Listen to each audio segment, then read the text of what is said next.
Hello, good evening, and welcome to Monday at 8 on the 23rd of January. So, yesterday was David Newton speaking at CBC and continuing our Encounters with Jesus series, looking at the encounter with the man with leprosy from Mark chapter 1. Just so there's a few people around. I will just wait a minute or two for a few more to arrive. If you are able to sign in or leave a comment in the YouTube chat on the side, otherwise you can get in touch via email and or by WhatsApp, but ideally using the YouTube chat on down the side of the screen. I've had one question which I won't launch into straight away. I thought what I'd do to start with is, after I've given people another minute or so to arrive, I would have a look at something that David raised fairly early on in his sermon, before then looking at the question I've received, or the only question I've received so far. If you do subscribe, or if you follow us on our YouTube channel, if you subscribe to our YouTube channel, and you click on the little bell for notifications, then you should be able to get you'll be notified when these videos start. So even if you forget about them, you'll get a notification comes up on your phone saying something along the lines of Comerton Baptist Church has started a live broadcast. Hi, Sue. I can see that there's both Sues, two Sues are on here this evening. I've also had an email. I think it was from John. Let me just have a quick. Yes, John, and I can see that from the numbers up at the top of my screen that there's a few more of you watching as well. So, one of the things that David mentioned on, where's my Bible gone, on Sunday, so this was the story from Mark chapter 1, where Jesus heals a man with leprosy, and David kind of pointed out that when he was looking at verse 41, which in my Bible, which is the New International, so the 2011 version, it says Jesus was indignant, but you'll see that there's a footnote which says that many manuscripts say Jesus was filled with compassion. And if you look at various versions of the Bible, they will say various things. So, for example, the CEV, which I've now forgotten what it even stands for, the Common English Version, maybe. Jesus felt sorry for the man. The English Standard Version, he was moved with pity, and the NRSV says that as well. The King James and the New American Standard both say moved with compassion. And so different potential translations, because they have different manuscripts. And I thought I would just talk very briefly just about the New Testament, so not about the Old Testament at the moment, just about the New Testament, about kind of why we sometimes have these footnotes in the Bible, and can we therefore trust what we're reading? Is the New Testament reliable or not? Well, obviously the New Testament was written well before printing press, and so everything had to be written by hand. But the New Testament was written in capital letters with no spaces and no punctuation. And so it could be quite easy to either miss a letter or repeat a letter, because obviously if all you've got is a continuous string of capital letters, line after line after line, it would be relatively easy to insert an extra letter or miss a letter. Sometimes whole lines got omitted, so the scribe would get to the end of one line and he'd skip a line and then start the next one. Sometimes lines got repeated. But we have thousands and thousands we have thousands. So, hi, Mary. Still not worked out how to do chat online, but keep chatting on via email. We've got over 5,000 bits of fragments or whole copies of the New Testament. And so that's a lot. We have a lot of material, even though we don't have the originals. We have a lot of material that comes relatively soon after the originals would have been written. Sometimes those mistakes, it's obvious from the context what the author, where the mistake is, doesn't particularly make sense. And if you just take out a letter or add a letter, it makes a lot more sense. But I thought I could struggle to put a fancy PowerPoint slide on the screen, or I could just scribble something down in my notebook and show you. So I'm going to do it this way, very high tech. So imagine that this is, let's just say, the original version of Matthew's Gospel, and that was copied by 4 different people, or one person copied it 4 times. And then each of those copies were copied 3 times, and then each of those copied. So you get the idea is that, but let's suppose this little one here that's colored in red, there's an error in there somewhere, maybe in one line or one paragraph.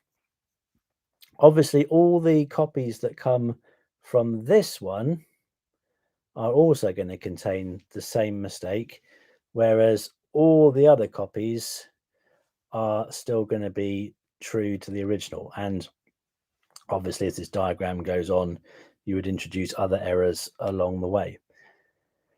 And so one way in which scholars who are trying to look at all these old fragments of the New Testament and work out what was going on, one of the things that they do is obviously they just look at the context and what makes sense. But sometimes there are 2 options and it's not immediately clear. So what they could do is they could say, well, all of in this age of manuscripts that we've got, most of them say this, but a few of them say that. So we're fairly confident based on the numbers and on the percentages that these ones are more reliable and this one is a little bit debatable. What they might also do is, as archaeological digs happen, we discover fragments that are older and older and older, and therefore closer and closer and closer to the original. And so if you find a number of fragments kind of from somewhere around about here, none of which contain this particular variance, then we can say with some confidence that this variance occurred after this point in time, and therefore is likely to be an error, either an extra letter added or an extra letter taken out. And we can be pretty confident that this is the original version of the text. I've just kind of copied out of I've wiped it off as well. So I've got a fancy new notebook that's actually, it's essentially lots of whiteboards, so you can erase after you finish with the page, you can erase it. But here, for example, at the top of the page here, I've got, say, as I said, this is a phrase from 1 Thessalonians chapter 2 verse 7, and it's in Greek, capital letters, no spaces. And you'll see all that's happened. The only difference between these 2 lines is that there is only one N in this line, but an extra N has been inserted into this line. And in the Greek, that makes the difference between he became gentle with 1 N. If it's got 2 N's, it would be we became gentle, or we became infants. And so that's the question is then, well, which one is it? Which is more likely, that the extra N got added or the extra N got omitted? And so that's where the guys that do this stuff they will look at all sorts of things to work out what they think is the right one. Having said all that, we can be confident that at least 97% of the New Testament can be reconstructed beyond any measure of reasonable doubt. So we can have absolute confidence in over 97% of the New Testament that what we are reading reflects what was there in the original manuscripts, even though we don't have access any longer to the original manuscripts. Another reason why we can have confidence in what we're reading is because when you have a good edition, a good version, like say this version, the latest NIV, and the old NIV was the same, it's got footnotes, and so the scholars aren't trying to hide this stuff. They're not trying to kind of pull the wool over our eyes.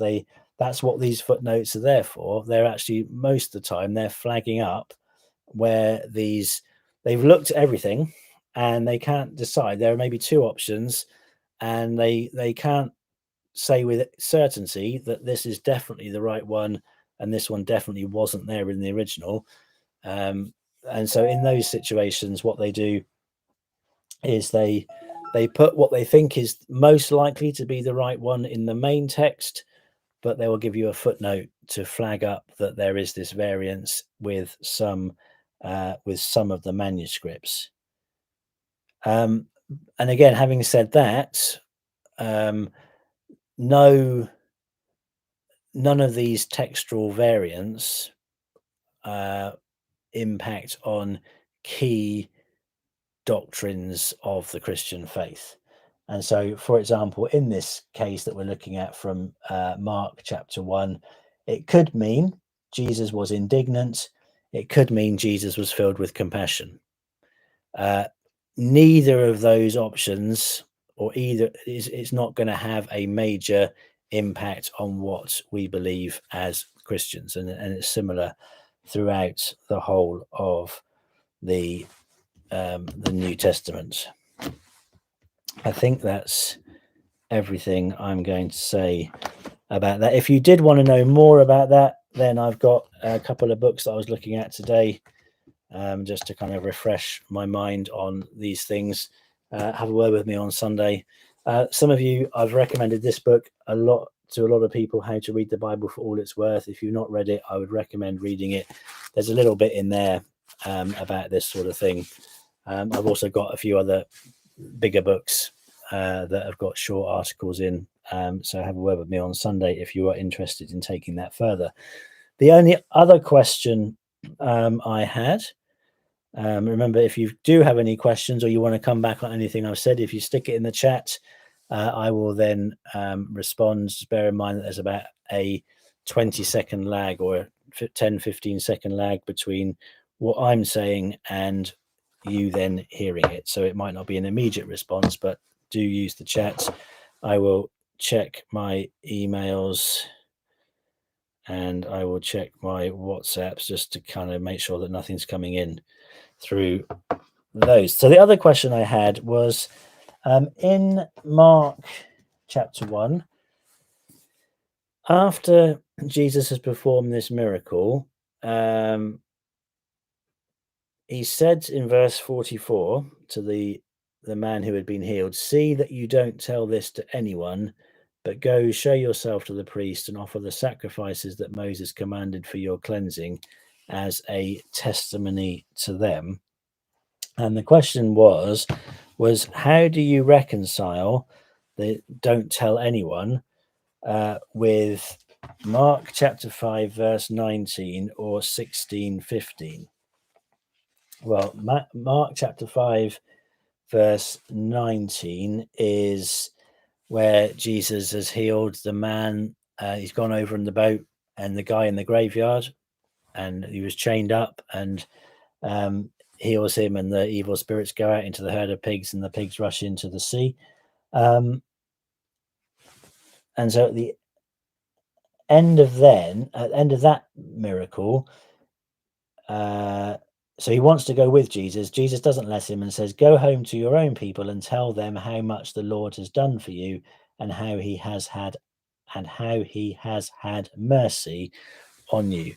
And then the other, Mark 16:15, which incidentally, if you've got a Bible in front of you, you will see that bearing in mind our previous conversation, the whole of Mark 16 verse 9 to 20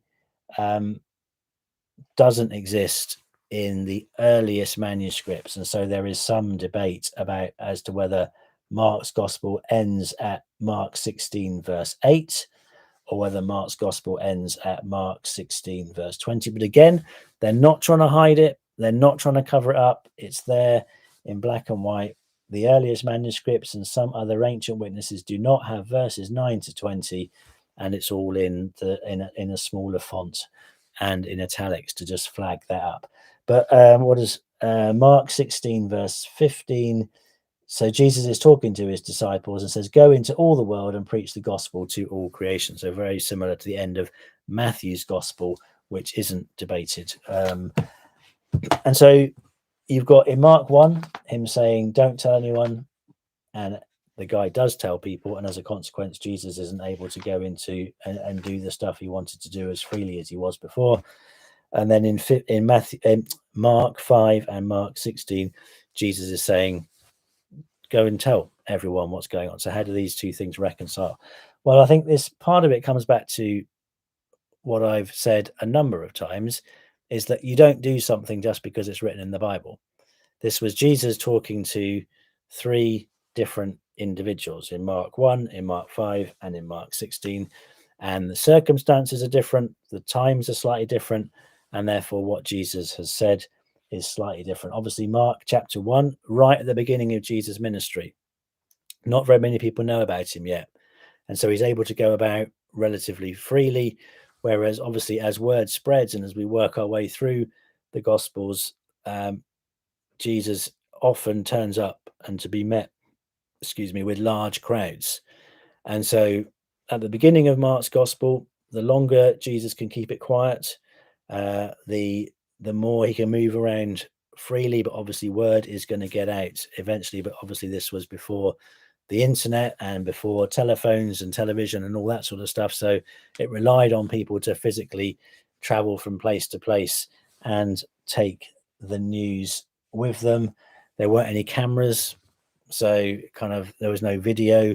So Jesus wouldn't necessarily be recognizable from one village to the next. I mean, no one would know what he looks like, and because there's no photos of him, etc., etc., etc.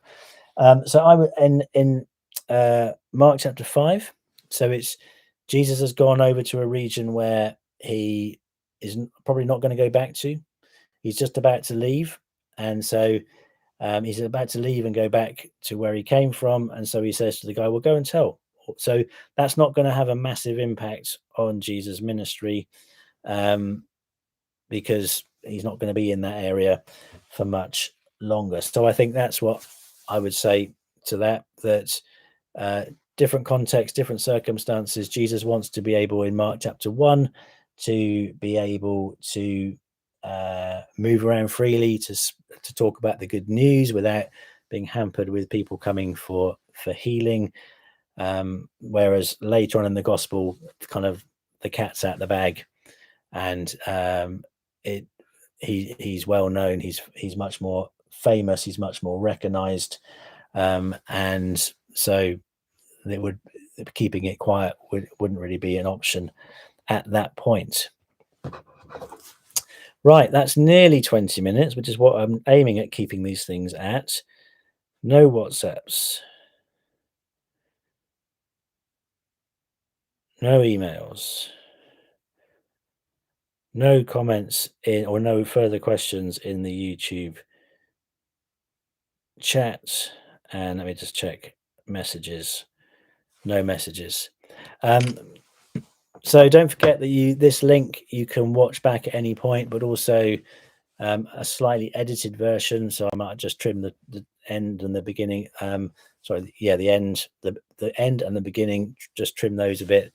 They are gradually appearing on our YouTube channel. So if you go to our YouTube channel, where you've got the current series at the top, and then kind of scroll down a little bit, there'll be the Monday at 8 videos will be appearing across the page. And I say if you subscribe and click on the little bell for notifications, then you will actually get notified every time that we go live. Even if you've not had the email or you've forgotten all about it, your phone should buzz and tell you that we're just about, or we've just started. So I'm going to call it a day there. Thank you very much for those of you who have joined.